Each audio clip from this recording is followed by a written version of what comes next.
Okay, so far we covered how we can identify our passion, and which is by asking the questions of what am I good at?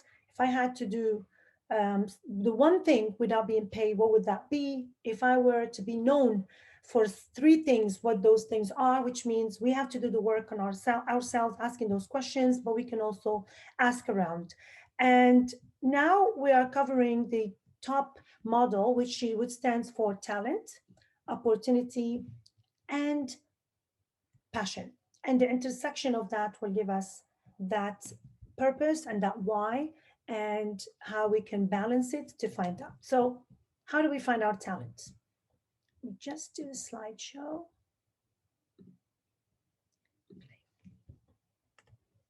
I had to repeat for the recording. Okay. Identify my talent. These are the questions I ask. What comes naturally to you? What do you find others coming to you? I'm sure, even in, let's say, school projects, because, to bring it, to make it more relevant to you as students, even when you do projects or when you do group work or a group activity or even an extracurricular activity, even activities with friends, if you want to organize an event or an outing or whatever it is, where do you find others coming to you for? These are some questions, some inquiries that will help you identify what you are talented at and what roles do you take up. When there is a project, what is the role that is like, I'll do that. I'll take care of the event. I'll take care of the analysis. I'll take care of this. So being able to identify and to answer these questions will start giving you again that pattern of what are my talents? Asking, observing, but asking others. Opportunity. So we said tops, talents, and always for opportunity. What are the existing immediate opportunities?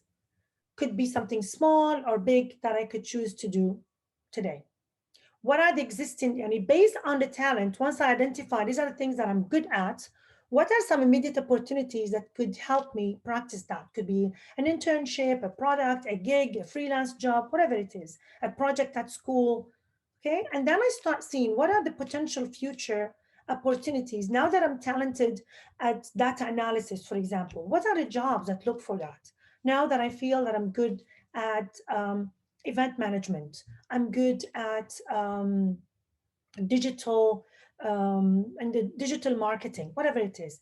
I'm good with social media. I love creating content. I love painting. I love graphic design. What are the existing or future opportunities that I could start intending and planning to aspire for based on the talents that I achieve? Okay. Opportunities, career or otherwise. I said, what are the ones that you wish existed? Maybe they're not here. Sometimes, like I said, let's use the what if, the scenarios. What did Einstein says? He was passionately curious. So let's be curious, let's imagine, let's visualize, let's not limit ourselves with the reality. And this is exactly what's happening because sometimes we just want to conform to what's happening and we lose opportunity by just imagining, visualizing some realities, future realities that we can create ourselves. Do not stop yourself from dreaming big. Nobody's going to find you for that. When you dream big, like they say, when you shoot for the moon, you might end up with the stars. But while dreaming big and dream, they say, if people don't call you crazy for your ideas, then they're not big enough.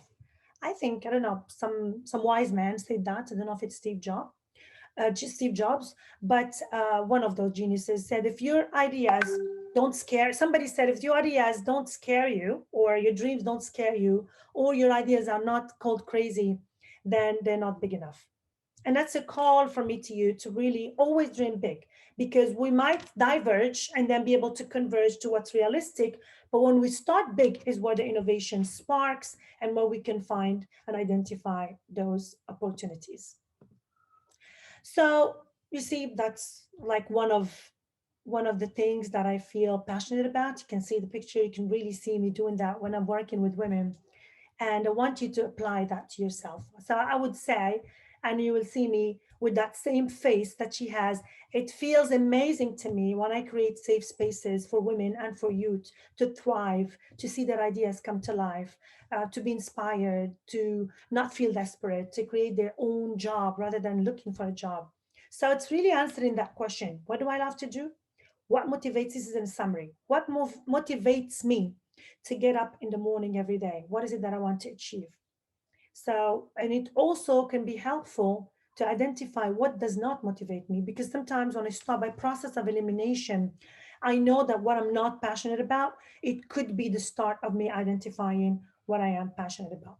So that was the first P. And again, what stirs emotions in me? Start observing, start being attentive, as Newton said, being attentive, observe what are the places and the activities and the spaces that you really feel happy when you're part of the projects, whatever it is, whatever applies to you and the level of your career or where you are in school, negative emotions or positive emotions. So all of these are just tips that help you find your passion. Also, you can make a creative board of people who are where you want to be. Look, think of role models. Because when you start thinking of your ideals, your role models, your idols, you start thinking about what do they do? What are they known for? What are the struggles they went through? What helped them reach what they wanted to reach? So these are more ideas that will help you do that. Yeah, how did I forget that? These are some of mine, by the way. Okay, so moving towards the passion. So now we found our passion. With all of that, remember I said there are three P's. So the first P was how do I ignite my passion? And I hope I helped with some tools and tips and within the time frame that we have to help you start that exercise of identifying your passion. Now, when that's done, that's just the first step. That's not enough. I can't, okay, great, I found my passion. This is what I'm passionate about. Okay, then we need a second P. And the second P is proactivity. All right. And I chose this image that really says it all. Sometimes it's not just about knocking doors, it's really about being willing to even build that door if the opportunity doesn't knock. So proactivity, and the way I speak about it in that book and the way I speak about it in my sessions working with individuals is really about, okay, now I found my passion, and that's exactly what I did. Don't think it was easy for me to reach what I am today. I thought, oh great, I found what I'm good at, I found what I want to do. That's it. Everybody's going to be as excited as I am, and the first door I knocked just going to open. Well, no. Many times I went through almost dropping the ball and going back to getting a job. Many times I felt this is not for me. Many times I felt that I don't think I'm ready for this.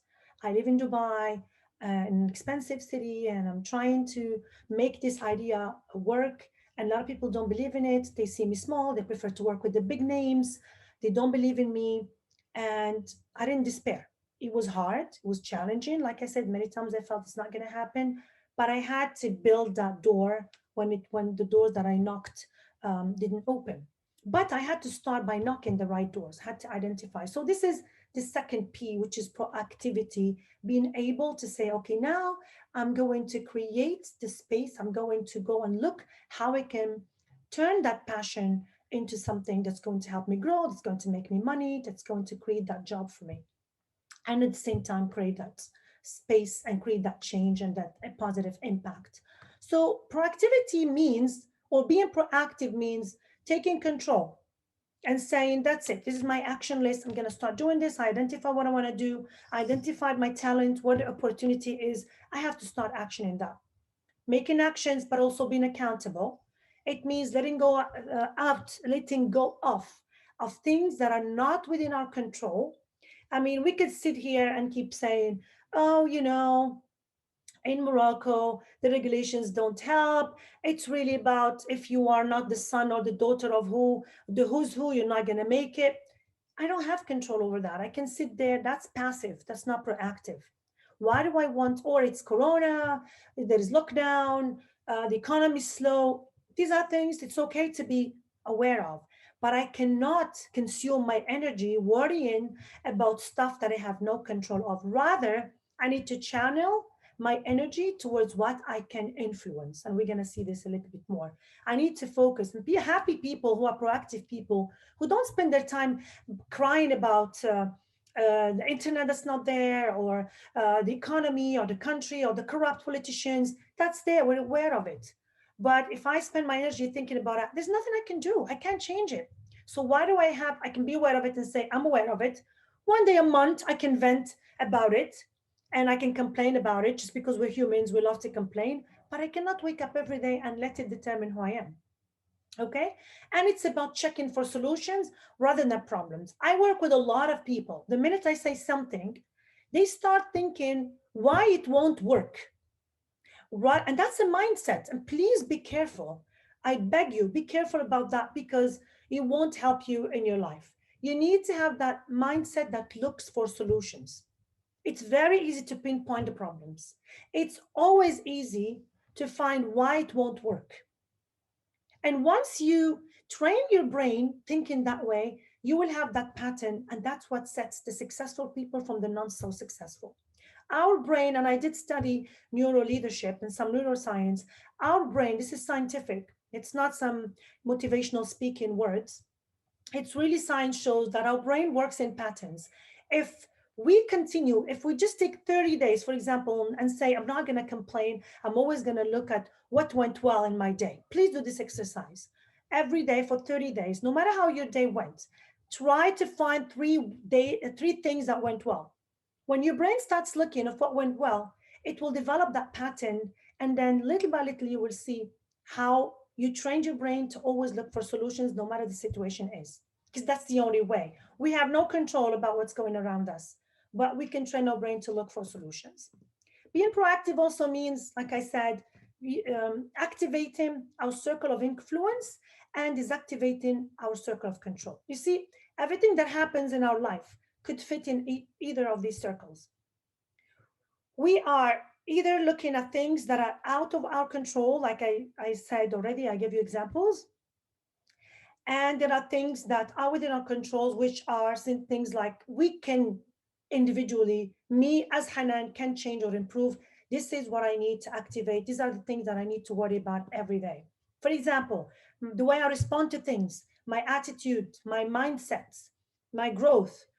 Um, what I cannot control, others' attitudes, the perceptions and minds, I cannot control it. So I want to limit. I'm not saying eliminate it because it's not humane, but I want to limit consuming my energy thinking about things that are in that circle and focusing on the ones that are in circle of influence. Again, because we don't have the time, I would have asked you each to build their circle of control and circle of influence. Sorry. But I would advise you to do that, please.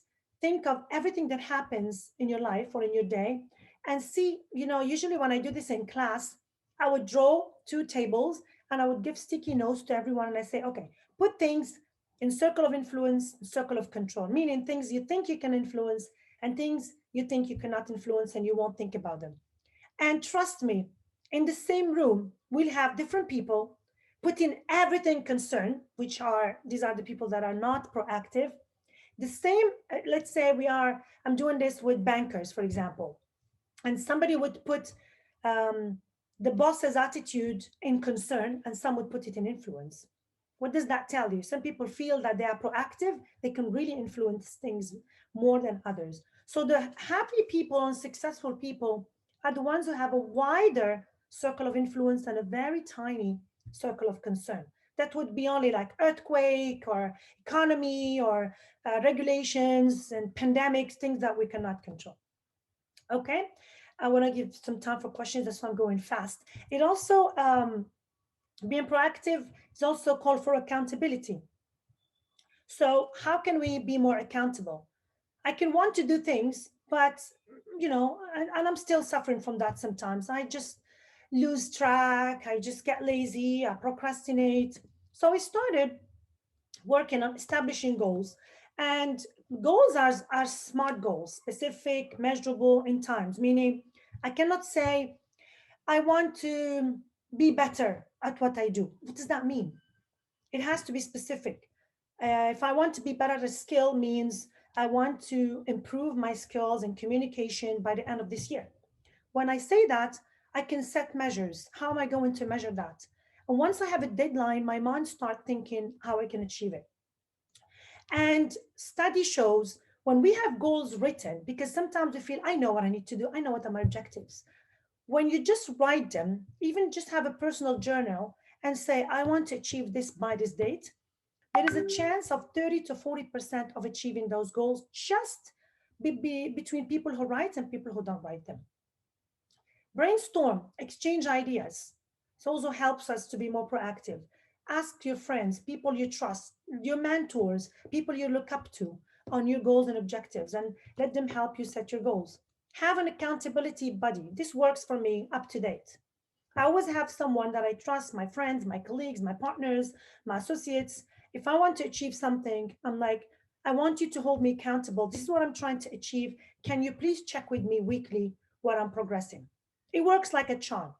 Have someone you trust, have someone that but that really won't always doesn't want to upset you. They won't do anything. Somebody that really wants to help you with your growth, and they will let you know, okay, where are you, what are you doing, have you increased that? It really gives that commitment. And when you feel like you have somebody to report to, I mean, I work for myself, I don't report to anybody. Okay, so by having accountability buddy, I make sure that somehow in my mind I don't get distracted or delay things or procrastinate. So make sure you set goals, you set them clearly, and you have an accountability buddy. All right. So now we're coming to the third P. So that was proactivity. Along the skill to make things happen, definitely you will face hurdles. So now going back to my example, that's why I came up with these three P's, found out what my passion was, started knocking doors, knew what I wanted to do, had clear goals, and started knocking doors, but not every door I knocked opened. What did I need? I needed my third P, which is persistence. I needed to push. I needed to. Sometimes I feel really, if somebody tells me you're flourishing or you're blooming or we're proud of what you did, I look back and I feel, I think I bloomed just like these flowers. They're so persistent, even when they put the ground or the I don't know what you call this material, they still Asphalt. yes, they came out of it. So this is the analogy that I think about when I think of persistence. They're so persistent to come out, even if the soil, the ground was trying to bring them down, they still came out. And we need to push, meaning persist until something happens. So persistence is very, very important. It's looking like that. Sometimes in life, probably that's what's happening to us now. Unexpected happens. That's exactly what happened to us, all of us. And I'm not saying it's easy. It's adverse times. The first step to finding solutions to problems to acknowledge. I'm not here to sell you this positivity of waking up and saying everything is great. No, when things are adverse, I have to acknowledge we are going through difficult times. And that's what I do every day with myself. I do that emotional check.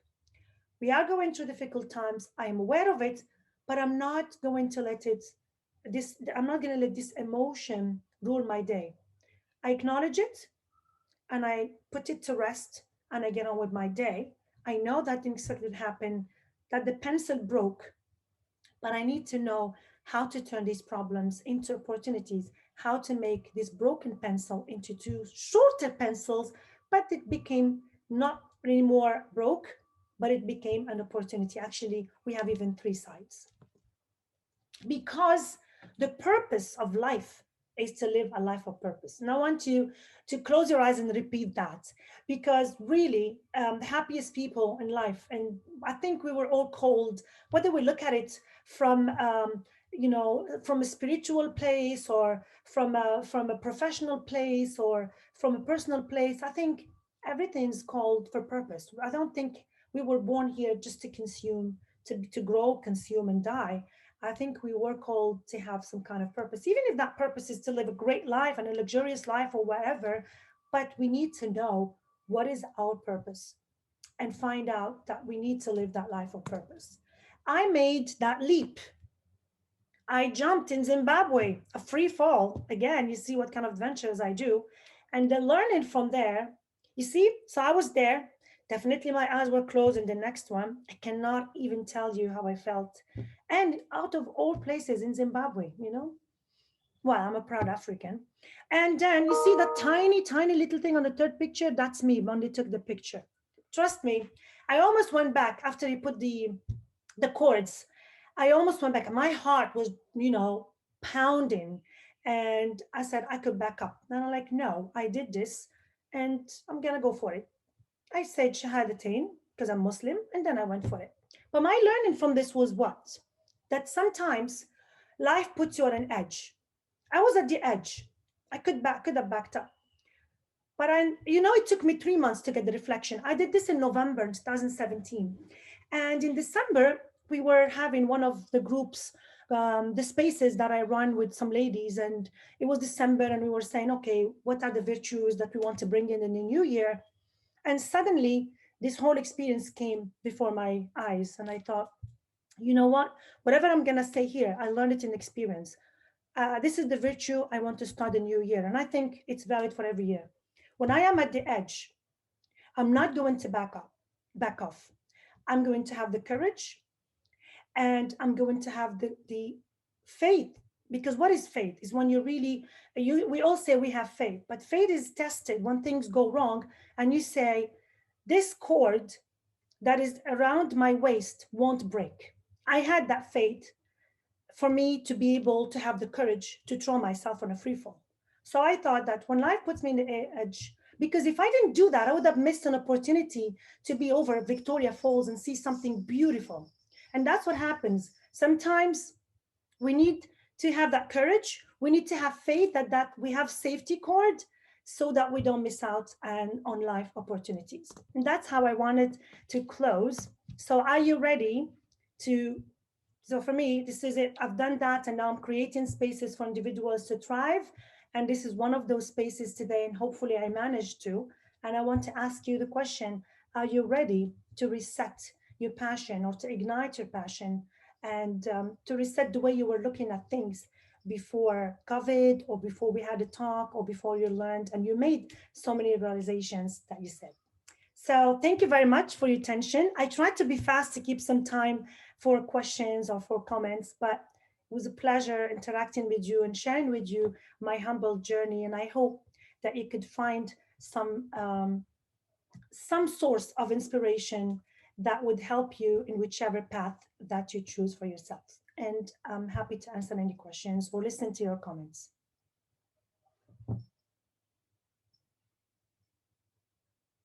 By chat, or you can also use the mic if you're ready to speak.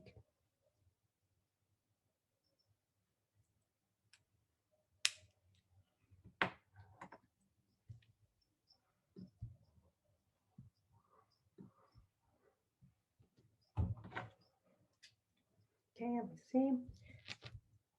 Thank you, Chris. Thank you, Mohammed. I hope you found it useful.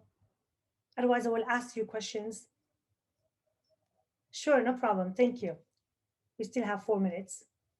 So if anybody wants to have an intervention or an addition as well, because insights can come from everyone. This is the topic we were talking about. You can share with us what you think are the key drivers to career success.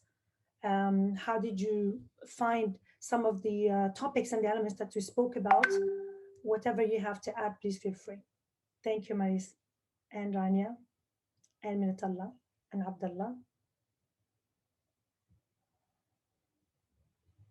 Okay, so I'm going to ask you a question.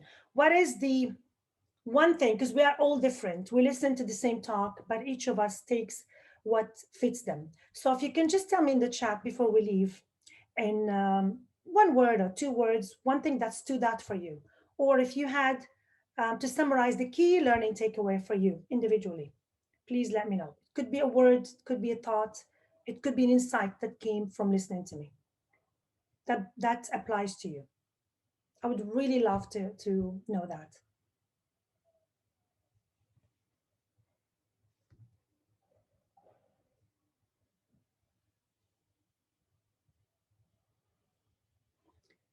You can just drop it in the chat box. The one thing that you're leaving with today. or you can share it.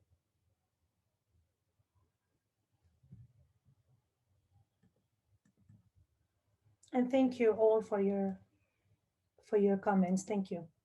Abdullah says, discover passion is the key to success. And Marie said, to build doors, excellent. There is no door to knock, you can make your own, excellent. That's a great, great takeaway to keep thinking about it, especially in the time we live in today. It's so unpredictable. Um, it's not about linking myself to a topic. I'm an engineering student or I'm a medical student. It's really about building that agility mindset, because as we go through uncertainty, we need to be agile, we need to be ready to change. And as Alvin Toffler, and you can continue as I speak, please keep dropping on the chat box. There's an American philosopher who said, the illiterate of the 21st century won't be the person who cannot read or write, but will be the person who cannot learn and relearn.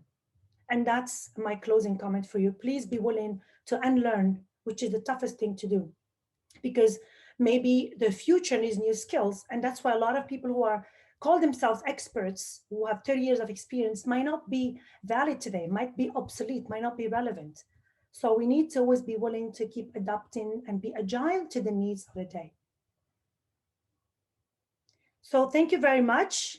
It was a pleasure being with you. And please feel free to reach out all over social media if I can help with anything. If you want to bounce back any ideas, if you have any doubts, I will be happy to have a chat with you, an informal chat, and help you see things from different perspective or in whichever way it can help.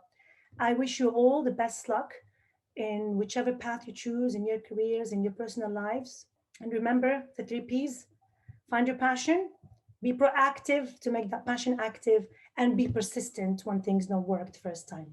Have a great evening. Have a great weekend. Bye bye.